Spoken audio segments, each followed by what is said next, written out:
Hi guys, welcome back to our channel. Here are some basic troubleshooting steps for Azure DevOps Pipeline.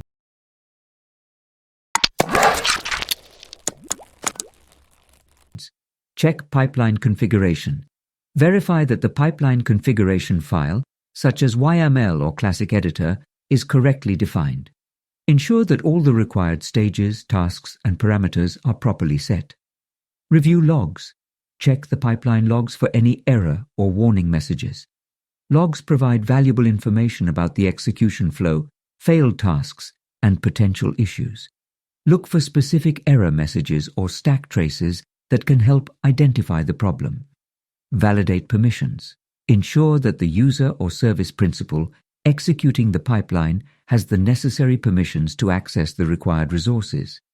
This includes permissions for source code repositories, build agents, deployment targets, and any external systems or services being used. Verify connection settings. If the pipeline integrates with external systems or services, double-check the connection settings and credentials. Check environment setup. If the pipeline involves deploying to specific environments, validate that the target environment is correctly provisioned and configured. Ensure that all necessary dependencies, configurations, and prerequisites are in place. Test locally. If possible, replicate the issue locally by running the pipeline or specific stages/tasks on a local development environment. This can help isolate the problem and determine if it's specific to the pipeline or related to the target environment. Rollback changes. If the issue started occurring after a recent change in the pipeline configuration or code, consider rolling back those changes to see if the problem gets resolved.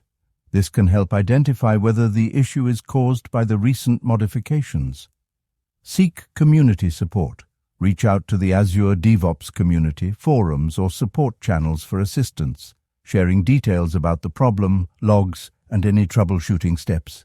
Any doubts, check videos, link in description. Remember that troubleshooting complex issues may require deeper investigation, such as analyzing specific error codes, debugging code, or reviewing infrastructure configurations.